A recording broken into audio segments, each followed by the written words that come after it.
Mel, tell me about getting your DNA and what happened next. Well, it fills in a lot of gaps. So we always had theories about who had begat who and begat who. Well, I think that's the biblical term, I suppose, a lot of begatting. And I suppose the interesting thing is it's all about the search for a son. My father was the oldest of 10. And your obligation in a Chinese family, first and foremost, is to produce an heir. And his wife produced one daughter. And I would suspect, as we're now finding out through the archives, that their relationship wasn't harmonious because it basically was to some degree an organised marriage.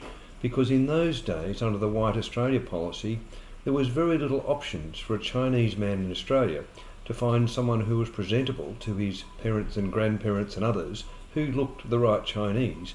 So in fact, the prejudice was against a Chinaman going out with a non-Chinese person. Okay, you were adopted and your adopted parents weren't Chinese, so you always knew there was another side to your life.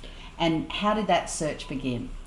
I was told all my life that I was adopted and I was picked out. I was special. And that was the nice bit of the sort of history of it all, that your mother said, yes, in those days I had 5 children to choose from, or more if I wanted, and I picked you. And I asked why, and she said, well, I like the beach and Australian outdoor things, so I thought it'd be nice to have a child that had olive skin that would cope better in those things. And they were open-minded and actually knew very well that I was of mixed race. The irony was that my birth documents, my birth mother, who was also in the health system, when she relinquished me, filled out the forms that my father was a blonde-headed, blue-eyed Englishman, which in those days gave me a much better opportunity that in fact I was offered to a doctor and his wife, where if they'd known I was mixed race, I could have been sitting around waiting for an adoption for years, as some people I know who were actually on the adoption list at the same period waited for months or years before someone would take a second-rate mixed-race baby. That's back in the 1950s. Thankfully, things have changed there, and there is science now that allows you to find out so much. I was amazed when you started to tell me about how much you found out since you've got your DNA done. Can you take us through that? It was interesting because it was at the pressure of other people. And you realise that when you send your sample off to one of these commercial firms like Ancestry or 23andMe, and I believe there's dozens of others, and they all collect, I understand, different samples and different amounts. So it's not doing the whole genome, it's looking for some target things that they can trace and attribute. And what had happened is several relatives had put up looking for what health history they might like to find out, and along the way some other third parties had found links to them. And that then linked to either my father or one of his 2 brothers. And we all thought the other 2 brothers were pretty good stay-at-home fellas, so the suspicion was always my father. But the way... So you knew about your father before you started doing the DNA?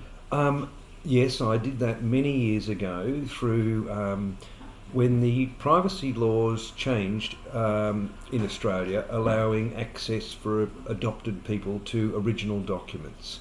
Not that there was necessarily much that you could go on, and that itself is a whole story itself about what you're going to write to a relinquishing mother that might twig on the heartstrings enough or something like that, that she may respond to you. And that's the difficulty you're always up against, to try and say, well, what can I write when at any time this person can put the phone down or fail to respond to you. So it's a bit and like... I should say... Oh.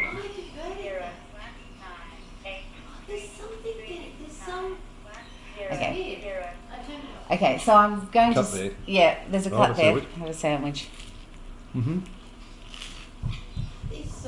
You're so long to get to the story. Mm-hmm. I'm not RN.